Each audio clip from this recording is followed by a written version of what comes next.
देख रहे हैं पब्लिक फर्स्ट, सर्वदा भारतीय। नमस्कार, मैं हूं आशुतोष और आप देख रहे हैं पब्लिक फर्स्ट, सर्वदा भारतीय। उज्जैन में एक आंधी ने जबरदस्त तबाही मचा दी है। ये तस्वीरें आप देख रहे हैं।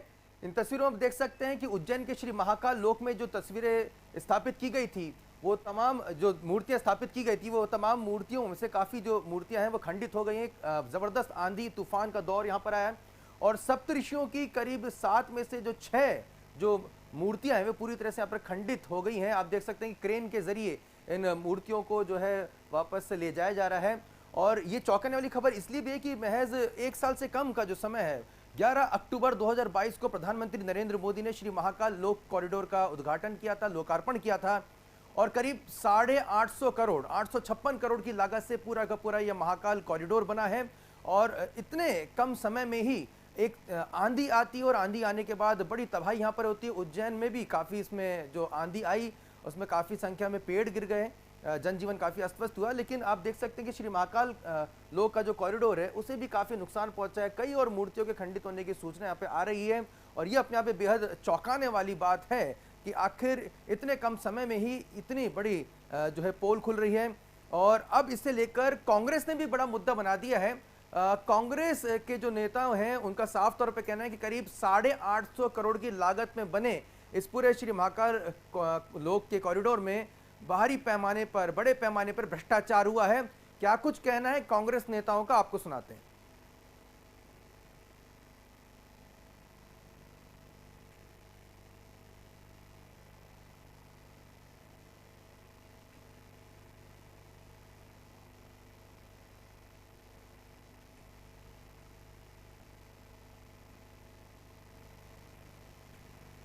चलिए, जब तक हम कांग्रेस के नेताओं से हम बातचीत करें उससे पहले हम आपको बता दें कि इस पूरे के पूरे कॉरिडोर को किस तरह से तैयार किया गया था। 11 अक्टूबर 2022 को प्रधानमंत्री नरेंद्र मोदी ने इस पूरे के पूरे कॉरिडोर का उद्घाटन किया था। 850 करोड़ की लागत में पूरा कॉरिडोर बना था। करीब 900 मीटर में ये जैसे ही लेंथ बनी हुई है, पूरी जो इसकी लंबाई है करीब 900 मीटर की है और इसमें काफ़ी बड़े पैमाने पर जो है मूर्तियाँ लगाई गई हैं।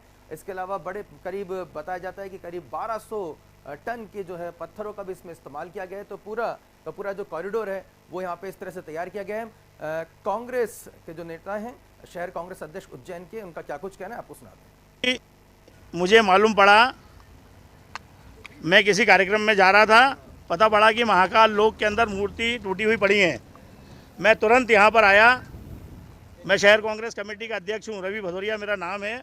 यहाँ पर मैं आया, मैंने देखा यहाँ 6 मूर्तियाँ टूटी हुई पड़ी हैं। 1 साल नहीं हुआ है इन मूर्तियों को लगाए और 1 साल के बाद आज हल्के से आंधी और तूफान में मूर्तियाँ नीचे पड़ी हुई हैं। करोड़ों रुपए की लागत से इन मूर्तियों को लगाया गया। कहीं अगर बड़ा तूफान, आंधी तूफान आ जाता तो मेरे को लग रहा है पूरा ही साफ हो जाता, ये दिखता ही नहीं।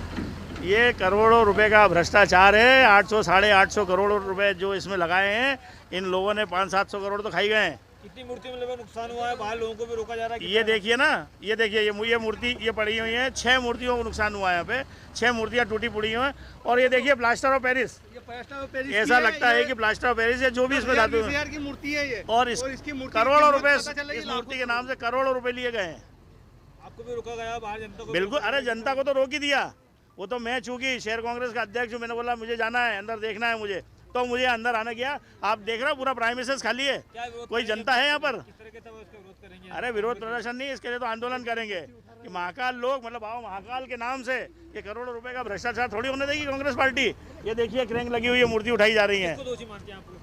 जैसे ही मुझे मालूम पड़ा, मैं किसी कार्यक्रम में जा रहा था, पता पड़ा कि महाकाल लोक के अंदर मूर्ति टूटी हुई पड़ी है। मैं तुरंत यहाँ पर आया। मैं शहर कांग्रेस कमेटी का अध्यक्ष हूँ, रवि भदौरिया मेरा नाम है। यहाँ पर मैं आया, मैंने देखा यहाँ 6 मूर्तियाँ टूटी हुई पड़ी हैं। 1 साल नहीं हुआ है इन मूर्तियों को लगाए और 1 साल के बाद आज हल्के से आंधी और तूफान में मूर्तियाँ नीचे पड़ी हुई हैं। करोड़ों रुपए की लागत से इन मूर्तियों को लगाया गया। कहीं अगर बड़ा तूफान, आंधी तूफान आ जाता तो मेरे को लग रहा है पूरा ही साफ हो जाता, ये दिखता ही नहीं। ये करोड़ों रुपए का भ्रष्टाचार है। 800-850 करोड़ रुपए जो इसमें लगाए हैं, इन लोगों ने 500-700 करोड़ तो खाई गए हैं। कितनी मूर्तियों में लगभग नुकसान हुआ है, बाहर लोगों को भी रोका जा रहा है। ये देखिए ना, ये देखिए, ये मूर्ति ये पड़ी हुई है, 6 मूर्तियों को नुकसान हुआ है यहाँ पे, 6 मूर्तियाँ टूटी पड़ी हुई हैं। और ये देखिए प्लास्टर ऑफ पेरिस, ये प्लास्टर ऑफ पेरिस। तो आप देख सकते हैं किस तरह से कांग्रेस पार्टी ने इसे एक बड़ा मुद्दा बना दिया है और लगातार हम कह रहे हैं कि और जन भावनाओं का भी, आस्थाओं का भी यहाँ पर जो है कहीं ना कहीं उन पे भी दर्द होता है कि इतने बड़े श्री महाकाल लोक का, जिसका लोकार्पण खुद प्रधानमंत्री नरेंद्र मोदी के द्वारा किया गया और इतनी बड़ी संख्या में यहाँ पे लोग यहाँ पर आ रहे हैं, श्रद्धालु आ रहे हैं, उन्हें भी जानकर काफ़ी यहाँ पर कष्ट होगा कि भाई जो उनके आराध्य हैं, जैसे सप्तऋषि की मूर्ति यहाँ पर खंडित हुई है, वो एक आंधी आती है, हालांकि येलो अलर्ट जारी कर दिया गया था, उसमें एक आंधी में इतने बड़े पैमाने पे, क्योंकि ये माना जाता है कि जब आप पूरे श्री महाकाल कॉरिडोर का निर्माण करें इतने बड़े पैमाने पर, जिसमें प्रधानमंत्री खुद लोकार्पण करें, तो तमाम जो इसमें मौसम संबंधी जो है तमाम जो पहलू हैं उसका अध्ययन कर लिया गया होगा कि अगर तेज आंधी आती है, बारिश आती है, तूफान आता है, तो श्री महाकाल लोक कॉरिडोर को नुकसान ना पहुंचे, इसकी यहाँ पर तमाम तैयारी की गई होंगी। लेकिन ऐसा क्यों नहीं हुआ, चलिए चर्चा करते हैं। उज्जैन से हमारे न्यूज एडिटर अभय तिरवर जी भी लगातार जुड़े हुए हैं। अभय जी से हम बात करेंगे। अभय जी, सबसे पहले जानना चाहेंगे कि आंधी जो थी वो मतलब कितने बड़े पैमाने की आंधी थी, समझा जाए कि कुदरत के कहर के आगे कुछ नहीं बच सकता था, या फिर आपको लगता है कि नहीं ये एक आंधी की रफ्तार इतनी नहीं थी जितना इसने नुकसान पहुंचा दिया? आशुतोष जी, मौसम विभाग से हमारी जब चर्चा हुई थी तो उन्होंने बताया था कि 25 से 30 किलोमीटर प्रति घंटे की रफ्तार से हवाएं चली हैं और ये कोई बहुत ज्यादा नहीं है, कोई ऐसा तूफान। सामान्य तौर पर बरसात के दिनों में इस तरह की हवाएं चलती रहती है। दरअसल इस पूरे मामले को लेकर जब ये इसका प्रारंभ हुआ था और प्रशासन ने और स्मार्ट सिटी के लोगों ने, नगर निगम के लोगों ने इसके प्रारंभ के पूर्व जब मीडिया को वहां पर बुलाया गया था, मीडिया को ये भी दिखाया गया था कि ये इसका लोकार्पण प्रधानमंत्री जी करने वाले हैं, उस वक्त ही मीडिया ने इसकी गुणवत्ता पर सवालिया निशान खड़े किए थे। न केवल सवालिया निशान खड़े किए थे बल्कि तमाम समाचार पत्रों में इस बात को लेकर समाचार भी प्रकाशित किए गए थे कि जो मूर्तियां आप बता रहे हैं कि ये मूर्तियां जो फाइबर प्लास्टिक की जो मूर्तियां लगाई गई थी, दरअसल जो कॉन्ट्रैक्ट हुए थे उस कॉन्ट्रैक्ट के ठीक विपरीत जाके मूर्तियों का निर्माण हुआ है। जिन मूर्तियों को आप देख रहे हैं, सप्तऋषि की जो मूर्तियां आप देख रहे हैं, 6 मूर्तियां जो गिरी हुई देख रहे हैं, इसमें से एक एक मूर्ति की कीमत 4 से 5 करोड़ रुपए है। आशुतोष जी, आप अंदाजा लगा सकते हैं कि इसमें कितने बड़े लेवल का करप्शन हुआ। सिर्फ यही नहीं, इसके अलावा जहां पर पत्थर लगाए जाने थे, जो दीवारें आप देख रहे हैं चारों तरफ की जो आपके सीन में दिखाई दे रही है, इन दीवारों पर भी जहां पत्थर लगाए जाने थे, इसके जो ऊपर वाले जो कंगूर है वहां पर भी फाइबर प्लास्टिक का इस्तेमाल किया गया है, वो और पत्थर के कलर कर दिए गए वहां पर।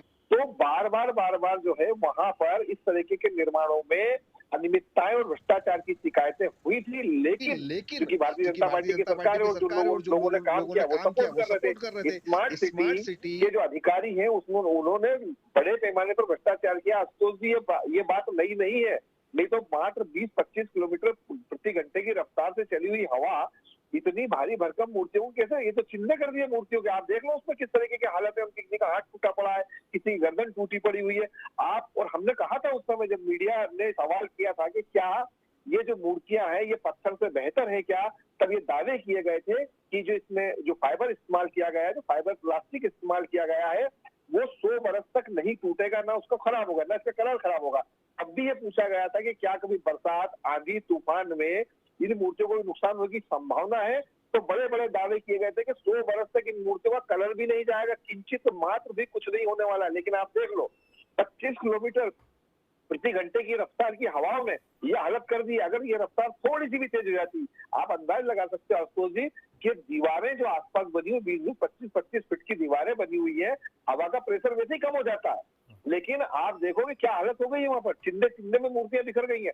अच्छा, इसके बाद घटना के बाद में वहां तमाम अधिकारी पहुंच गए हैं, आम लोगों की एंट्री बंद कर दी है, मतलब लोग वहां अंदर जाके देख नहीं सकते। हालांकि दरअसल जो वहां मौजूद थे उन लोगों ने उस समय वीडियो बनाए हैं और पूरे देश में वायरल हो रही है इन लोगों के भ्रष्टाचार की कथा। मतलब एक हवा के झोंके ने इनके सारे दावे जो है वो हवाई कर दिए। अब तो सरकार को ये करना चाहिए कि जिन जिन लोगों ने इसमें भ्रष्टाचार किया उनको जेल की हवा खिलानी चाहिए। आशुतोष जी बिल्कुल। अभय जी, मुझे याद आ रहा है कि लोकायुक्त में भी उस वक्त ही इसके जो पूरे कॉरिडोर के निर्माण में काफी गुणवत्ताहीन जो है निर्माण कराया गया था, इसकी जो है शिकायत लोकायुक्त में भी की गई थी और लोकायुक्त में तत्कालीन उज्जैन कलेक्टर तत्कालीन उज्जैन कलेक्टर जो कि वर्तमान में भी मौजूदा भोपाल कलेक्टर हैं, उनके आशीष सिंह और इसके अलावा तमाम अधिकारियों के खिलाफ भी इस तरह से जो है लोकायुक्त में जांच की बात कही गई थी कि यहाँ पे बड़े पैमाने पर भ्रष्टाचार हुआ है, तो कहीं ना कहीं शिकायतें तो उस दौर से शुरू हो गई थी। बिल्कुल 10 लोगों के बारे में शिकायत हुई है। उसमें उज्जैन, अभी जो तात्कालीन उज्जैन के कलेक्टर थे, अभी इस समय राजधानी में बैठे हुए हैं मिस्टर आशीष सिंह जी, उनके खिलाफ और 10 लोगों के खिलाफ लोकायुक्त ने प्रकरण भी दायर किया था, शिकायत भी हुई उस भ्रष्टाचार को लेकर। पर मैंने आपको बताया ना कि चूंकि जो कंसल्टेंट एजेंसी है दिल्ली की, उसने भ्रष्टाचार किया, यहाँ के जो लोग मॉनिटरिंग जो कर रहे थे उन लोगों ने भ्रष्टाचार किया, जो नेता थे जो विरोध दर्ज करा सकते थे उन्होंने भ्रष्टाचार किया। तो भ्रष्टाचार तो इसमें प्रारंभ से हो रहा है आशुतोष जी, और भ्रष्टाचार की पोल आज पवन देव ने आके खोल दिए यहाँ पर।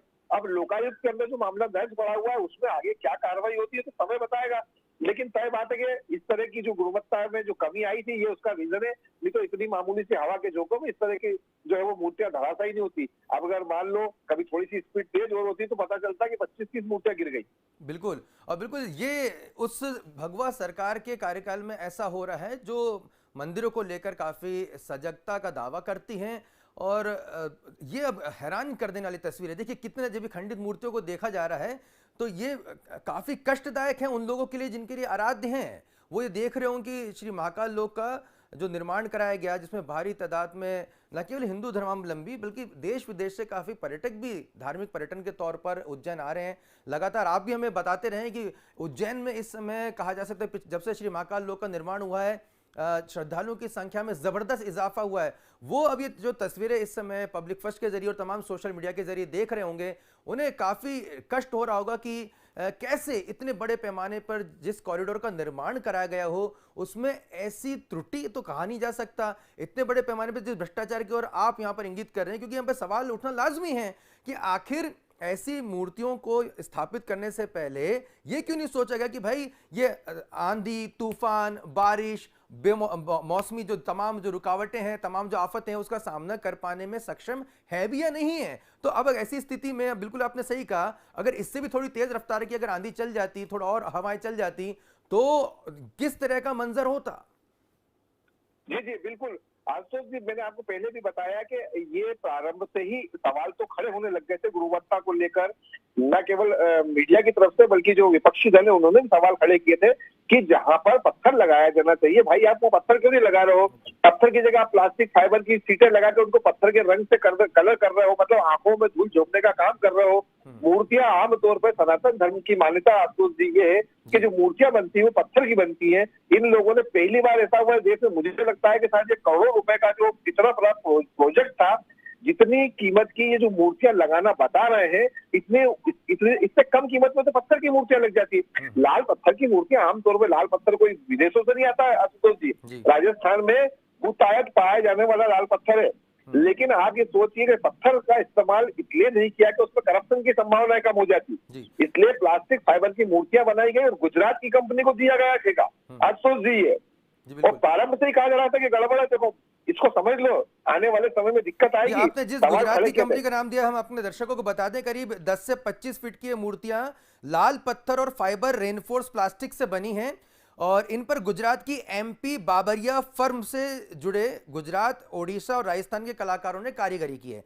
यानी कि ये जो गुजरात की एमपी बाबरिया फर्म के द्वारा ये जो जानकारी निकल के आ रही है, ये मूर्तियां जो है बनाई गई हैं। 10 से 25 फीट की मूर्तियां हैं, लाल पत्थर और फाइबर रेनफोर्स प्लास्टिक, जिसका जिक्र लगातार यहाँ पर अभय तिरवट जी कर रहे हैं कि उस वक्त भी पत्रकारों ने सवाल उठाए थे कि कितने ये गुणवत्तापूर्ण रहेंगी, क्या वाकई में पत्थर की जो मूर्तियां बनती हैं वो सालों साल नहीं, दशकों नहीं, मतलब अगर हमारे भारत की स्थापत्य कला में देखें तो पत्थरों से बनी हुई मूर्तियां आज हमारे इतिहास का हमारे प्रतीक हैं। वो बताती हैं कि भारत का कितना गौरवपूर्ण इतिहास रहा है। आज श्री महाकाल लोक कॉरिडोर का निर्माण भी इसी मंशा से कराया गया था कि आने वाली पीढ़ियां ये जान सके कि हमारा कितना समृद्धशाली और गौरवशाली इतिहास रहा है। और वहां पर इस तरह के दोयम दर्जे की जो है क्वालिटी के प्रोडक्ट्स यहाँ पर लगाए गए हैं, जो इस्तेमाल किए गए हैं, उसकी पोल एक आंधी ने खोल दी है। पूरी एक आंधी ने पूरी की पूरी आई वॉश कर दिया है यहाँ पर। और इस समय जबकि प्रधानमंत्री ने इतना बड़े अगर सेंट्रल विस्टा प्रोजेक्ट और जबकि देश को नया संसद भवन यहाँ पर जो समर्पित किया है, उसी दौरान जो है ये जो तस्वीर श्री महाकाल लोक कॉरिडोर की आ रही है, जिसको लेकर खुद प्रधानमंत्री नरेंद्र मोदी काफ़ी गंभीर रहते हैं और खुद वो इसका लोकार्पण करने आते हैं, उन तक ये तस्वीरें पहुँचेंगी अभय जी, तो निश्चित तौर पर कहा जा सकता है कि यहाँ पर उन अधिकारियों पर तो कार्रवाई जरूर होनी चाहिए जिनकी जिम्मेदारी थी ये तय करना कि कोई भी वस्तु यहाँ पे लग रही है वो गुणवत्तापूर्ण लग रही है नहीं कि नहीं। लेकिन एक सवाल ये भी अब है जी, कष्ट इस बात का भी होता है, ये जो पूरा का पूरा जो पैसा है वो अधिकारी अपनी जेब से नहीं दे रहे हैं, वो अपनी सैलरी से नहीं दे रहे हैं, ये आम जनता की टैक्स का मनी है, जो जनता से जो लिया गया वो टैक्स है, जो कर है, श्रद्धालुओं की दान है, कहीं ना कहीं उनकी तमाम जो लोगों का यहाँ पर एक जो पूंजी है वो यहाँ पर लगाई जाती है। और उसमें ये अधिकारी अपने मनमाने ढंग से जिस तरह से खर्चा करते हैं, जिस तरह से अपने मनमाने ठेकेदारों को देते हैं, उसमें कमीशन सेट करते हैं और जिसकी शिकायतें भी होती हैं, लेकिन जांच का क्या होता है पता नहीं चलता। क्या आपको लगता है कि इस आंधी के बाद और जिस तरह से तस्वीर आई उसके बाद रवैये में बदलाव होगा, कुछ कार्रवाई होगी? सही कहा कि अगर मान लो सरकार की अगर ये इच्छा शक्ति हो और वो चाहे कि बावरिया कंपनी जो है गुजरात में, उसके खिलाफ अगेंस्ट में कार्रवाई होनी चाहिए भ्रष्टाचार को लेकर, और होनी भी चाहिए। होनी इसलिए चाहिए कि सेकेंड फेज चल रहा है, अभी दूसरा काम और होगा, बड़े बड़े कामों के भी स्मार्ट सिटी को काम करना है, तो निश्चित रूप से भ्रष्टाचार को लेकर जो आवाज अब आने लगी है, मतलब तो प्रकृति भी साथ दे रही है भ्रष्टाचार के खिलाफ। जनता तो कह ही रही थी, अब तो प्रकृति ने भी कहना शुरू कर दिया कि हाँ करप्शन हुआ है। तो मुझे लगता है कि सरकार को इन तमाम लोगों के खिलाफ तगड़े एक्शन लेना चाहिए जिनको ये पता था कि वो गलत काम कर रहे हैं। न केवल मूर्तियों में, जैसे आपने कहा अभी कॉन्ट्रैक्ट की आपने बात कही कि लाल पत्थर तो आशुतोष जी किसी मूर्ति में इस्तेमाल ही नहीं हुआ है। कहीं पर भी लाल पत्थर की मूर्तियां पूरे प्रेमाइसेस के अंदर कहीं पर भी एक मूर्ति भी लाल पत्थर की नहीं है। हाँ, जो दीवारों पर मूर्तियां उकेरी गई है वो जरूर लाल पत्थर पर, उसमें भी एक बड़ा घोटाला आशुतोष जी। मैं अपने चैनल के माध्यम से ये बात लोगों तक पहुंचाना चाहता हूं कि आप समझे इस चीज को कि ये जो कॉन्ट्रैक्ट हुए थे उसके अंदर 12 इंच मोटे पत्थर लगाए जाने थे। दीवारों पर जो पत्थर लगा हुआ है जिस पर मूर्तियां उकेरी गई है वो 12 इंच मोटा होना चाहिए था, उस पर 6 इंच की मूर्तियों को उकेरा जाना चाहिए था। ये कॉन्ट्रैक्ट में बहुत क्लियर है। लेकिन जो पत्थर लगाया गया है दीवारों पर चारों तरफ, वो लगाया गया 6 इंच का, और उस पर 3-3 इंच की मूर्तियां, 3 इंच की गहराई वाली मूर्तियों को उकेरा गया है। ये एक ऐसा करप्शन है जो दिखाई नहीं दे रहा है, लेकिन ये बहुत बड़ा घोटाला हुआ। आशुतोष जी, आज नहीं तो कल के दरकेंगी मूर्तियां, जब दीवारों पर लगी हुई जो पत्थर है, जब दरकेंगे तो लोगों को समझ में आएगा कि इनकी मोटाई में कितना बड़ा घोटाला हुआ है। 1 फुट का पत्थर लगाने के बजाय आधे फुट के पत्थर लगाए गए हैं।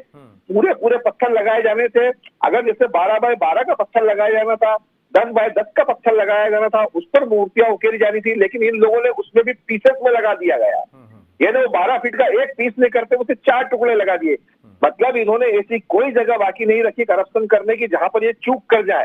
सड़क बननी चाहिए थी 12 इंच मोटी, इनने बना दी 8 इंच मोटी। यानी नीचे से लेके ऊपर तक, डाउन टू अर्थ, यहाँ से लेके ऊपर तक जितना करप्शन हुआ आशुतोष जी अद्भुत है। अगर इसका खुलासा हुआ ना तो जितने बड़े बड़े लोग हैं वो निश्चित रूप से जेल की हवा खाएंगे, और महाकाल उनको बख्शने वाले नहीं, ये भी तय है। जब स्वयं ईश्वर के ही प्रांगण में भ्रष्टाचार कर रहे हों तो उन्हें कौन बख्शेगा? और जिस मोटी परत की आप बात करें, इन्हें भले मूर्तियों की परतें पतली कर दी हो, बारीक कर दी हो, लेकिन इनकी भ्रष्टाचार की खाल और परत बहुत मोटी है, बहुत चौड़ी है। और शर्म भी नहीं आती है ऐसे लोगों को कि जब जानते हैं कि यहाँ पर आस्था का सैलाब उमड़ता है, महाकाल लोक में तमाम लोगों की श्रद्धा जुड़े हुए हैं, देश विदेश से श्रद्धालु यहाँ पर आते हैं। अरे कभी ना कभी तो ये खुलासा होगा। जरा भी इस बात की कोई यहाँ पे डर, भय, हिचक, संकोच, शर्म ये कहीं पे भी दिखाई नहीं देती है। और ये निश्चित तौर पर कहा जा सकता है कि तमाम जो दर्शक इस समय देख रहे होंगे उनके भी यहाँ पर एक सवाल उठना लाजमी है। पब्लिक फर्स्ट ये तमाम पब्लिक के मुद्दे उठाएगा, और ये मुद्दे इसलिए उठाना जरूरी है और सवाल पूछना जरूरी है। आज उज्जैन के तमाम वो जो अधिकारी हैं जिनकी जिम्मेदारी थी इन तमाम जो मूर्तियों को परखना, वो तमाम जो कलेक्टर, तमाम जो नगर निगम के अधिकारी, तमाम जो श्री महाकाल लोक कॉरिडोर से जुड़े वो पूरी की पूरी एजेंसीज, तमाम जो भोपाल से लेकर उज्जैन से लेकर तमाम जो बड़े बड़े प्रमुख सचिव, मुख्य सचिव, तमाम जो लोग हैं जिन जो बड़े बड़े दावे करते थे, देखिए साहब हमने कितने बड़े श्री महाकाल लोक कॉरिडोर का निर्माण कराया और देखिए कितने बड़े पैमाने पे। आज वो तस्वीरें देखिए, ये क्रेन से जब इन मूर्तियों को लेकर जाया जा रहे हैं, ठीक पीछे जो तस्वीरें देख रहे हैं हमारे दर्शक, जो क्रेन से जिस तरह से मूर्तियों को लेकर जाया जा रहा है, बहुत ही कष्ट हो रहा है, बहुत ही दर्द होता है कि जब यहाँ पर इस तरह की जो तस्वीरें सामने आती हैं। सप्तऋषि की मूर्ति, उन सप्तऋषि ने भी नहीं सोचा होगा, देखिए किस तरह से क्रेन से लेकर जाया जा रहा है। और ये सप्तऋषि की जो मूर्तियां हैं, बताया जा रहा है कि 6 मूर्तियां खंडित हो गई हैं। और जिस तरह से अभय त्रिवर्ती जी जानकारी दे रही हैं उससे तो ये भी बात सामने आ रही है कि आने वाले दिनों में आपके और आस्था के साथ जो है कुठाराघात हो सकता है, कहीं ना कहीं और ऐसी मूर्तियां हैं और ऐसे जो दोयम दर्जे के निर्माण करे गए हैं उनकी भी परत खुल सकती है। तो ये जो तमाम जो खबर हमारा दिखाने का मकसद यही है कि वो जो भ्रष्टाचारी हैं उनको यहाँ पर उनके खिलाफ कार्रवाई करने की सख्त ज़रूरत है। ये सिर्फ लापरवाही और बेपरवाही का मामला नहीं है, ये सोची समझी साजिश के तहत, कहा जाए कि भ्रष्टाचार के पूरे प्लान के तहत किया गया है, ऐसा जान पड़ रहा है। क्योंकि ये बात समझ से परे कि आखिर ये जो आंधी आती है उससे इतनी महत्वपूर्ण मूर्तियां खंडित कैसे हो जाती हैं, ये बहुत समझ से परे है। अबे जी, एक आखिरी सवाल आपसे लेना चाहूँगा। आप लगातार कह रहे हैं कि पत्रकारों ने और जानकारों ने लगातार ये सवाल पूछे, जानने की कोशिश करी जिम्मेदारों से कि आखिर पत्थर की मूर्तियाँ क्यों नहीं लगाई जा रही हैं, इस तरह की मूर्तियों का जो कंस्ट्रक्शन जो किया गया है, जो वहाँ पे स्थापित किए क्यों किया जा रहा है। तो उस समय जो दलीलें दी गई थी, जो तर्क दिए गए थे, वो क्या थे और क्या वाकई में उस समय लोगों गले उतरे थे? आशुतोष जी, मैंने आपको पहले ही बताया था कि जब इसका महाकाल लोक का लोकार्पण होने वाला था, उसके पूर्व तमाम पूरे मीडिया को बुलाया गया था। उसमें तमाम जो लोग जिम्मेदार लोग थे वो भी थे, अधिकारी भी थे, और बाकायदा प्रेस कॉन्फ्रेंस के जरिए हम लोगों को ये बताया गया था कि साहब ये मूर्तियों का जो निर्माण हुआ ये उच्च गुणवत्ता वाला निर्माण हुआ है। तब हम लोगों ने सवाल किए थे कि आप ये कैसे कह सकते हैं कि जो प्लास्टिक फाइबर से बनी हुई मूर्तियां पत्थर से बेहतर हो सकती है। तब अधिकारियों ने दावा किया था कि नहीं, आपको नहीं पता है कि ये मूर्तियां जो है इनका 1000 साल तक कुछ नहीं होने वाला है, और ये मूर्तियां पत्थर से कई ज्यादा बेहतर। जब हम लोगों ने सवाल किए थे कि 1000 साल तक कुछ नहीं होने वाला, ये कहा कुछ नहीं होने वाला, 1000 साल तक। हाँ, और कहा था कि ये जो मूर्तियां हैं, हमने कहा था कि भाई हवा भी चलेगी, पानी भी आएगा, और चूंकि प्लास्टिक फाइबर होता है, वो पत्थर का तो विकल्प हो ही नहीं सकता किसी भी कीमत में। तब उन्होंने कहा था कि नहीं साहब, ये जो मूर्तियां हैं ये पत्थर से बेहतर मूर्तियां हैं। हमने कहा था कि सनातन धर्म के अंदर पहली बात तो पत्थर की मूर्तियों के अलावा और प्लास्टिक की मूर्तियों को तो पूजने की वो पात्रता ही नहीं होती है इसके अंदर। तब उन्होंने कहा था कि नहीं, ये तो सिर्फ शोरूम टाइप का है, ये सिर्फ शो करने के लिए मूर्तियां, इनका कोई पूजन यहाँ पर नहीं होना, इसलिए ये प्लास्टिक फाइबर की मूर्तियों का निर्माण किया जा रहा है। तो गुणवत्ता को लेकर जब मीडिया ने सवाल खड़े किए हैं, संबंधित अधिकारियों ने कुतर्क के साथ में ये दावा किया कि ये मूर्तियां जो है वो पत्थर से बेहतर है। जबकि मैं आपको एक बार फिर याद दिला दूं आशुतोष जी कि मध्य प्रदेश से लगा हुआ राजस्थान है, जहां पर लाल पत्थर बहुतायत मिलता है, और एक एक मूर्ति की कीमत 20-20 करोड़ रुपए, 8-8 करोड़ रुपए, 10-10 करोड़ रुपए है। बहुत आसानी से मिलने वाले पत्थर की मूर्तियां न बनाकर गुजरात की उस कंपनी को मूर्तियां बनाने का काम सौंपा गया, जिसको कभी कोई मूर्ति बनाने का कोई पुराना वो भी अनुभव भी नहीं था, और उठा के प्लास्टिक की मूर्तियां बना दी गई। अच्छा, ऐसा नहीं कि पहली बार टूटी है, आशुतोष जी इससे पहले भी कई मूर्तियों में मामूली रूप से तोड़फोड़ हुई है, लेकिन वो मामले दबा दिए गए। अब तो चूंकि स्पष्ट हो चुका है कि भ्रष्टाचार किस लेवल का हुआ है, कितने बड़े लेवल पर भ्रष्टाचार हुए हैं, न केवल प्लास्टिक फाइबर की मूर्तियों में भ्रष्टाचार हुआ है, बल्कि पत्थरों के अंदर भी भ्रष्टाचार हुआ है। जो नीचे टाइल्स लगी वो खड़ गई थी 3 महीने के भीतर। तब जब ये समाचार पत्रों में चला कि भाई जमीन छोड़ने लग गई टाइल्स से, तब उन्होंने रातों रात उसको दुरुस्त करने का काम कर दिया। इन डे 1 पहले दिन के बाद से जैसे ही लोगों का आना जाना शुरू हुआ, वहां पर टूट फूट होने लग गई थी, लेकिन छोटी छोटी मामूली जो टूट फूट को कोई ध्यान दे नहीं रहा था। लेकिन अब चूंकि बहुत बड़ा मामला सामने आ गया अफसोस जी, तो ये तय बात है कि एक इसमें जितनी मूर्तियां लगी हैं उनकी सबकी एक बार पुनः जांच की जानी चाहिए कि कॉन्ट्रैक्ट के मुताबिक क्या उस पदार्थ का या उस प्लास्टिक फाइबर का या जो भी कॉन्ट्रैक्ट में चीजें लिखी गई थी उसका ठेकेदार ने परिपालन किया कि नहीं किया, उस लेवल की मूर्तियां लगाई कि नहीं लगाई, उस लेवल का उस माप का पत्थर लगाया कि नहीं लगाया, लाल पत्थर की जो मूर्तियां उकेरी गई है दीवार पर उसको कितने इंच की उकेरी जानी चाहिए थी, ऐसा हुआ या नहीं हुआ, ये जांच का विषय है, ये जांच होनी चाहिए। आशुतोष जी, कई लोग जेल में जाएंगे इसके अंदर। बिल्कुल, जेल में जाएंगे नहीं जाएंगे ये तो सरकार की इच्छा शक्ति पर निर्भर करता है, लेकिन निश्चित तौर पर यहाँ पर जहाँ तक धार्मिक आस्थाओं का सवाल है, निश्चित तौर पर वो आहत ज़रूर हो रही हैं। तस्वीरें हम दिखाते हमें भी काफ़ी कष्ट हो रहा है कि किस तरह से अभी साल भर भी नहीं हुआ। यहाँ पर अभय जी बता रहे हैं कि 1000 साल तक अधिकारी दावा करते कुछ नहीं होगा, यहाँ तो 1 साल भी नहीं हुआ है और ये तस्वीरें सामने आ रही है। अभय जी, महत्वपूर्ण जानकारी और तस्वीर हम तक पहुँचाने के लिए आपका बहुत बहुत धन्यवाद। हम उम्मीद करते हैं कि आपके जरिए दोषी अधिकारियों की इस तरह से खबरें सामने आती रहेगी, लेकिन हम आपको बताते हैं पूरा गणित क्या होता है। आप सोच रहे हो ना कि ये हो कैसे जा रहा है, ये पूरा का पूरा सिस्टम, चाहे पूरब हो चाहे पश्चिम, उत्तर हो चाहे दक्षिण, सिंपल सा फंडा है कि आपके पास एक ठेकेदार आएगा, आपके पास एक कॉन्ट्रैक्टर आएगा अधिकारी के पास में और कहेगा साहब मेरा ये प्रोडक्ट है बहुत अच्छा है। बोले कैसे अच्छा है, बोले साहब इसमें मार्जिन बहुत अच्छा है। मार्जिन किसका, बोले कमीशन का। अब आपकी जिम्मेदारी है इसको पारित करा लें, आपको मोटा कमीशन मिलेगा। अब अधिकारी जो है वो पूरी जान लड़ा देता है क्योंकि उसकी जेब में भी जा रहा होता है और ऊपर से नीचे के तंत्र में पूरा पैसा जो है सप्लाई होता है। फिर सबके सब जुड़ जाते हैं ये साबित करने के लिए कि नहीं साहब ये जो प्रोडक्ट लाया गया है वो बेहद गुणवत्तापूर्ण है। अब आप बिल्कुल उनके सामने पूछते रहे कि भाई ये कहां से गुणवत्तापूर्ण दिख रहा है, ये तो साफ तौर पर दिखाई दे रहा है, लेकिन सरकारी आंखें खुलती नहीं है। सरकारी आंखों पे जो चश्मा लगता है वो सिर्फ नोट को देखकर खुलता है। अब तक का अनुभव यही बता रहा है और अगर ऐसा नहीं है तो हम उम्मीद करते हैं कि जो भी इस पूरे घटनाक्रम में दोषी होगा उसके खिलाफ जांच की जाएगी और उन पर सख्त से सख्त कार्रवाई की जाएगी, क्योंकि ये श्री महाकाल लोक है, सिर्फ इसी लोक का मामला नहीं। श्री महाकाल लोक तो तीनों लोकों के स्वामी हैं। कम से कम यही सोचकर कि हम ईश्वर के प्रांगण में तो कम से कम ऐसा भ्रष्टाचार नहीं होने देंगे। हम उम्मीद करते हैं कि सरकार और तमाम एजेंसियां इस पूरे मामले को गंभीरता से लेंगी और दोषी जो भी होगा उसके खिलाफ सख्त से सख्त कार्रवाई करेंगी। पब्लिक फर्स्ट ऐसे मुद्दे पब्लिक के उठाता रहेगा। देखते रहिए पब्लिक फर्स्ट, सर्वदा भारतीय। ये है इंडिया फर्स्ट कम्युनिकेशन और आप देख रहे हैं पब्लिक फर्स्ट, सर्वदा भारतीय। देवा व्यदधपुत्रा स्थात्रां भूय विषयन्ति। भारत विक्रम, भारत वर्ष की अक्षय कीर्ति गाथा।